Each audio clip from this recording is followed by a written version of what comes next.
이번 주에는 마가복음을 읽게 되는데요.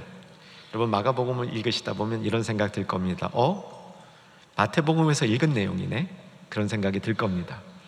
마가복음에 나오는 내용 중에 90%가 마태복음에도 있습니다. 그러면 마태복음 읽으면 됐지 마가복음은 꼭 읽어야 됩니까? 꼭 읽으셔야 됩니다. 비록 앞에서 마태가 다룬 내용과 겹쳐지더라도 마가가 보는 시각에서 예수님을 최대한 잘 드러내도록 성령의 도우심으로 기록된 책이기 때문에 마태복음과 같은 내용도 맛이 다를 때가 왕왕 있습니다. 지난주에 여러분 마태복음 제가 딱 한 포인트로만 특징을 말씀드렸는데, 마태복음은 주제의 묶음별로 모아놨다 기억나십니까? 그 중에 특별히 예수님이 하늘에 속한 천국 백성들이 이 땅에 살아가는 데 필요한 교훈을 주신 부분이 도드라지는데, 그게 산상설교다. 기억하시겠죠? 지난주에 산상설교 중에 어떤 주제에 대해서 우리가 나누었죠? 염려에 대해서 나누었습니다. 3가지 음성을 들어야 된다. 그러면 우리가 염려를 이길 수 있다. 이렇게 요약해 드렸는데, 첫 번째는 하나님이 나에게 필요한 것을 다 알고 계신다. 두 번째, 내가 믿음이 작은 자라는 사실도 하나님은 이미 인지하고 계시다. 세 번째, 한날의 괴로움은 그날의 족함으로 염려를 끌고 다니지 말라. 이렇게 말씀드렸습니다. 얼마나 탁월해요? 저는 염려에 관한 책, 불안에 관한 책들도 꽤 많이 읽어보는데 예수님의 이 교훈처럼 탁월한 교훈은 다시 보지 못합니다. 그런데 마가복음에 나타나는 예수님도 탁월한 선생님으로 드러납니다. 여러분, 역사상 가장 위대한 선생님 한 분을 꼽는다면 누구겠습니까? 저는 주저없이 예수님입니다. 우리 중에도 가르치는 은사가 있고 가르치는 걸 좋아하는 분들이 꽤 많이 있는데, 이 선생님 중에 최고의 롤 모델은 예수님이에요.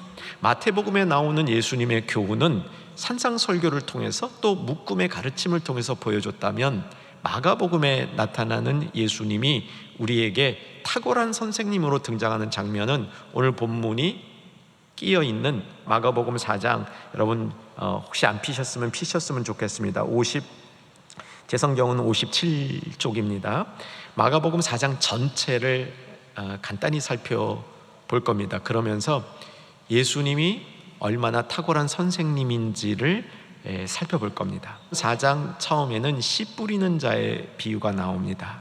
여러분, 이 씨 뿌리는 자의 비유는 잘 알려진 비유인데, 씨가 4종류의 땅 위에 뿌려지게 되죠.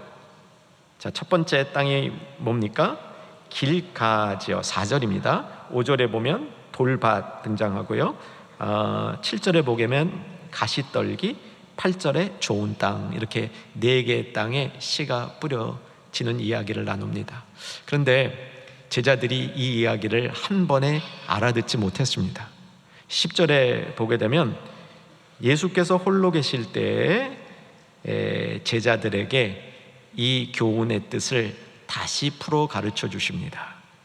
그런데 이제부터 11절부터 4장이 끝날 때까지 예수님께서 반복적으로 제자들을 가르치는 겁니다. 일부 제자들만 떼어내놓고 과외 공부시키는 겁니다.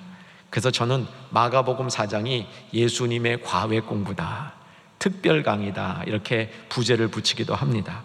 11절을 보면 이르시되 하고 특별히 제자들에게 교훈을 주셨고요. 이어서 21절에 보면 또 그들에게 이르시되, 오늘 본문이 24절 또 이르시되, 26절 또 이르시되, 30절 또 이르시되, 5번을 거쳐서 예수님이 특강을 주시는 겁니다. 그 중에 오늘 본문은 5개 특강 중에 가운데 있습니다. 3번째입니다. 저는 본문이 중요한 자리에 있다는 것을 간접적으로 보여드린 겁니다. 예수님의 특강 중에 가운데 토막에 있는 오늘 말씀의 요지는 우리의 헤아리는 것, 내가 무엇인가 판단하고 무엇인가를 받아들이는 내 안에 있는 헤아림, 뭐 잣대라고 볼 수도 있을 것 같아요. 이것을 잘 관리해야 된다는 겁니다. 이것이 바르게 되어야 된다는 것이죠. 그렇지 않을 경우에 인생과 신앙에 좋지 않은 모습으로 나락할 수 있다는 것을 가르쳐주고 있습니다. 헤아림이란 말은 측량하고 평가하는 일종의 도구겠죠. 저는 잣대라는 말이 우리 마음속에 제일 먼저 드는 비슷한 말이라고 생각이 듭니다. 오늘 24절 말씀 한번 보시면요, 24절 같이 한번 잘 읽어봤으면 좋겠는데 24절 쭉 읽도록 하겠습니다. 시작. 또 이르시되 너희가 무엇을 듣는가 스스로 삼가라. 너희의 헤아리는 그 헤아림으로 너희가 헤아림을 받을 것이며 더 받으리니. 모든 사람에게는 세상을 보는 어떤 그 시각이 있어요. 이거를 은유적으로 안경이라고 말할 수 있죠. 어떤 안경을 끼느냐에 따라서 내가 보는 그 시야나 시각, 시선이 달라질 수 있습니다. 좋은 안경을 껴야 되겠습니다. 헤아림도 마찬가지입니다. 무엇인가 우리는 받아들이고 판단하고 재단할 때에 나름 그 잣대, 기준이 있단 말이죠. 이 기준도 망가져서는 안 되겠습니다. 좋지 않은 안경을, 안 맞는 안경을 끼면 세상이 온통 제대로 안 보이듯이 우리의 잣대가 어긋나게 되면 그 잣대로 재는 모든 것들이 어긋나게 되기 마련인 것이죠. 근데 오늘 헤아림에 대한 교훈을 예수님이 주시면서 첫 번째 우리가 생각해야 될 것은 이 헤아림에는 상호성이 있다는 겁니다. 내가 누군가를 헤아리는 그 헤아림의 방식으로 다른 사람도 나를 헤아린다는 거죠. 다시 한번 24절 여러분 눈으로 따라와 주시면 중간 부분입니다. 너희의 헤아리는 그 헤아림으로. 너희가 헤아리는 똑같은 방식의 헤아림으로 다른 사람도 나를 헤아린다는 거예요. 여러분 혹시 이거 처음 들으셔요? 이 사실을 처음 인지하세요? 그런 분 없을 것 같아요. 우리는 자연적으로 알고 있습니다. 내가 헤아리는 그 헤아림과 같은 방식으로 다른 사람도 나를 헤아릴 거다. 제가 질문 하나 드릴게요. 여러분의 헤아림의 잣대는 야박합니까? 넉넉합니까? 중간에 껴 있는 분들도 있을 것 같아서 그냥 딱 둘만 양단합시다. 야박하다, 넉넉하다. 둘 중 어디 속하세요? 뭐 내가 넉넉하다고 생각하는 분도 있을 것 같아요. 하지만 내가 참 야박하다 이런 분도 있을 것 같아요. 근데 제가 관찰한 바로는요, 두 가지가 다 있어요. 야박할 때도 있고 넉넉할 때도 있어요. 문제가 뭔지 아세요? 야박해야 될 때 넉넉하고 넉넉해야 될 때 야박한 거예요. 이게 문제예요. 분명히 이 시간에는 내가 단호해야 되는데 넉넉해. 그리고 이 시간엔 좀 넉넉하게 돼야 되는데 야박해. 이게 우리의 문제인 겁니다. 예수님이 너희가 헤아리는 그 헤아림으로 너희도 헤아림을 받을 것이라는 말씀을 할 때, 그러므로 너희의 헤아림이 적절하도록 해야 된다는 거예요. 근데 이게 쉽게 안 된다는 겁니다. 저에게는 너무 이게 교훈이 됐던 일이라 여러분하고 이제 가끔 나누는데요. 제가 이제 그 영어로 논문이 있을 때, 뭐 영어가 저한테는 그 제 모국어가 아니니까 공식적인 페이퍼를 제출할 때는 꼭 교정을 받습니다. 교정을 받는데 교정해 주신 분이 교정을 다 한 다음에 제가 사례금을 드리니까 이 사례금에 세금 내는 문제를 가지고 굉장히 까칠하게 저에게 말씀하셨어요. 그래서 제가 뭐 이걸 이렇게 복잡하게 하냐고 그냥 그랬더니 이제 이 안색이 바뀌는 거예요. 그래서 제가 정중하게 그분에게 사과를 하고 이거 내가 잘못됐다는 걸 인정했습니다. 그리고 둘이 터벅터벅 걸어 나왔는데 그분이 자기 차를 장애인 파킹plat에서 파킹을 한 거예요. 그래서 제가 그때 사람은 아무리 뭐 이렇게 정확하게 산다는 사람도 이게 허술하게 마련이라는 사실을 알게 됩니다. 여러분, 세상에 막 허술하게 사는 사람들이 어떤 면에 있어서 굉장히 정확하게 사는 부분이 있어요. 우리의 문제는 이 헤아림이 왔다 갔다 하는 것도 문제입니다. 근데 본문에서 왜 헤아림이 중요하다고 말씀하냐면 그 이유는 내가 헤아리는 그 헤아림으로 만약에 하나님 아버지께서 나를 헤아리면 너 어떻겠니? 라고 질문하는 거예요. 다른 사람이 그런 거야. 상호적이니까. 저 사람이 야박하니까 나도 좀 야박하게 대하고, 저 사람이 넉넉하게 대하니까 나도 넉넉하게 대한다. 이런 상호성의 문제는 뭐 있을 수 있는데, 만약에 네가 가지고 있는 그 헤아림, 그 방식대로 하나님 아버지께서 너를 판단하고 너를 진단한다면 너 괜찮겠니?라고 물어보는 거예요. 괜찮지 않을 것 같아요. 만약에 나의 야박함대로 하나님이 야박하게 대하신다면 내가 서기 어려울 것 같습니다. 오늘 본문은 그 도움을 주는 겁니다. 다시 한번 좀 전에 읽었던 24절 중간 부분을 보시면요, 너희의 헤아리는 그 헤아림으로 너희가 또한 헤아림을 받을 것이며, 이렇게 돼 있지 않고 너희의 헤아리는 그 헤아림으로 너희가 헤아림을 받을 것이며, 열려있는 말이에요. 하나님이 그렇게 헤아리면 어떻게 할 거냐라고 질문하는 겁니다. 예수님이 우리에게 헤아림의 잣대, 이것을 점검하면서 우리가 헤아림의 잣대가 점점점 하나님의 마음과 일치되어지는 그런 정당하고 적절한 헤아림이 되기 위해서 오늘 본문에서는 우리가 예상하지 않은 교훈을 주고 있습니다. 보통 우리가 예상하는 교훈은 이거죠. 우리의 헤아림을 바르게 하려면 겸손한 마음을 가지면 된다. 아니면 조금 풍성한 생각을 하면 된다. 남의 입장에서 생각해주면 된다. 이 정도로 우리는 우리의 헤아림을 교정하는 나름의 지혜를 알고 있습니다. 그런데 오늘 본문은 뭐라고 말씀하시냐면 23절을 보셔요. 23절을 보시면 들을 귀 있는 자들은 들으라. 듣는 거랑 관련이 있다는 거예요. 24절 앞부분 또 이르시되 너희가 무엇을 듣는가 스스로 삼가하라. 너희 듣는 것이 너희의 헤아림의 질과 양을 결정한다는 거예요. 무엇을 듣느냐? 잘 들어서 헤아림이 있는 자는 하나님이 주시는 것을 더 받을 것이요, 25절입니다. 그렇지 아니하는 자는 덜 받을 것이요, 그런 자는 아주 더 많이 받을 것이다 라고 말씀해 주는 거예요. 잠언 9장 9절에도 이런 말씀이 있습니다. 너희가 지혜를 얻으면 그 지혜를 얻은 자는 더 큰 지혜를 얻게 될 것이다, 이렇게 가르쳐 주고 있어요. 좋은 것을 받아들여서 좋은 것을 듣고 그 좋은 것이 내 것이 될 때에는 그것이 점점 더 풍성하게 된다는 교훈을 주시는 것이죠. 저놈은 잘 듣는 것. 오늘 이 자리에 있는 사랑하는 충영 가족들, 하나님의 백성들이 하나님의 말씀을 잘 듣고 그 잘 들은 하나님의 말씀이 여러분의 헤아림, 여러분의 잣대, 여러분의 안경, 이것을 하나님의 것으로 가꾸고 바꿔가는 역사가 일어나기를 주의 이름으로 축복합니다. 씨 뿌리는 자의 비유, 아까 4개의 씨가 떨어진 그 영역의 모습이 있었죠. 복습합니다. 첫째 뭐였습니까? 길가, 둘째 돌밭, 셋째 가시떨기, 넷째 좋은 땅. 또 한 번 질문 드릴게요. 여러분은 이 4가지 그 땅 중에 어디에 속합니까? 어느 토양에 속합니까? 제가 답을 바로 말씀드릴게요. 우리 모두는 4가지에 다 속해요. 어떤 때는 길가고요, 어떤 때는 돌밭이에요.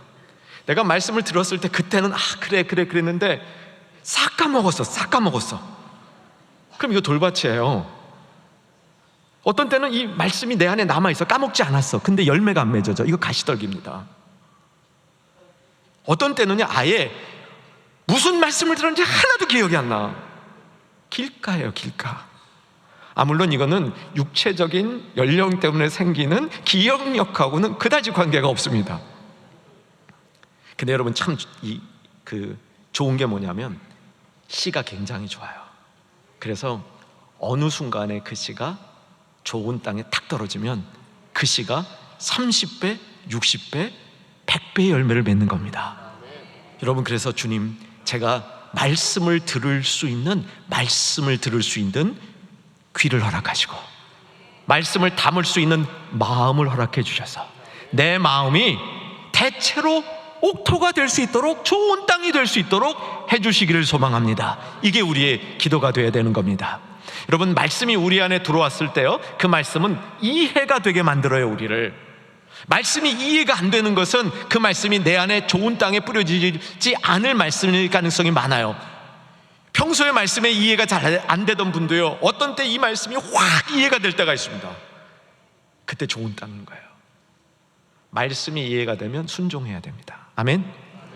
말씀이 이해가 될 때 순종해야 됩니다. 때로는요, 순종을 해야 말씀이 이해될 때도 있습니다. 순종을 안 하기 때문에 말씀이 이해가 안 되는 경우도 있어요. 어쨌든 예수님은 인생과 신앙에 매우 중요한 것이 우리 안에 있는 헤아림이라는 거예요. 어떤 헤아림을 갖고 있느냐는 겁니다. 그 헤아림이 내 마음에 맞는 헤아림이길 바라는 겁니다. 하나님께서. 그럴 때 하나님 마음에 맞는 헤아림을 가진 자에게 풍성하게 더해준다는 거예요. 지혜와 은혜를 풍성하게 내려준다고 교훈하고 있는 겁니다.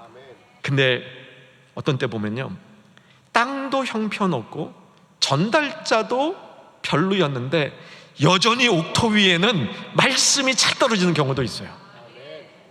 정말 이건 옥토입니다. 때로는 우리가 그런 옥토가 되고 싶은 마음의 열정이 있어야 됩니다. 마음의 옥토 위에는 좋은 씨가 하나만 떨어져도 30배, 60배, 100배의 열매가 맺어진다는 사실입니다. 여러분, 우리가 무엇을 듣는가? 정말 좋은 씨 말씀을 들었을 때 그때 우리의 헤아림이, 우리가 판단하는 잣대가 우리가 보는 안경을 통해서 하나님의 이 큰 것을 받을 수 있는 그런 마음의 헤아림의 모습으로, 적절한 헤아림의 모습으로, 야박할 때 야박한 모습도 아니고 지나치게 널널한 모습도 아닌 하나님이 주시는 그 헤아림을 갖는 성도들이 된다는 사실, 이 비결이 듣는 것에 있다는 것, 하나님의 말씀 좋은 씨가 뿌려지는 좋은 땅이 될 때 이 역사가 일어난다는 사실을 꼭 기억하시기를 주의 이름으로 부탁드립니다. 열왕기하 7장에 보면 이런 이야기가 있어요. 사마리아 성이죠. 그러니까 북왕국입니다. 북왕국 사마리아 성이고요. 때는 엘리사 선지자였습니다. 아람이라는 옆에 있는 나라가 쳐들어와서 사마리아를 이렇게 둘러싸지요. 완전히 포위됐습니다. 포위되니까 어떻게 돼요? 먹을 게 없는 거죠. 이게 고사작전입니다. 고대 전투에서 종종 쓰던 것이죠. 성을 공격할 때에는 많은 피해가 따르기 때문에 성을 둘러싸서 상대방을 고사시키는 거죠. 다 죽게 됐습니다. 이야기는 여러분 대충 아실 거예요.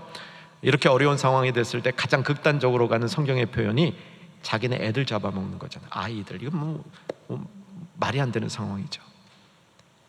이때 엘리사가 내일 이맘때면 이 모든 어려움에서 끝나서 우리가 정상적으로 먹을 수 있다, 이렇게 선포를 합니다. 이 얘기를 듣고 있던 왕의 총애를 받고 있었던 장관이 절대로 이런 일은 있을 수 없다.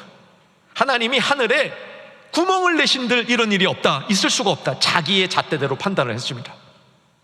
엘리사가 하나님의 말씀을 전달하는데 그 말씀을 들을 귀가 없었던 거예요. 왜? 자기 잣대에 꽉 머리가 가득 찼기 때문에 하나님의 말씀을 들을 여과가 없었습니다. 그는 평소에 하던 자기 잣대대로 이런 일은 있을 수 없다고 얘기합니다. 근데 어떤 일이 있었습니까?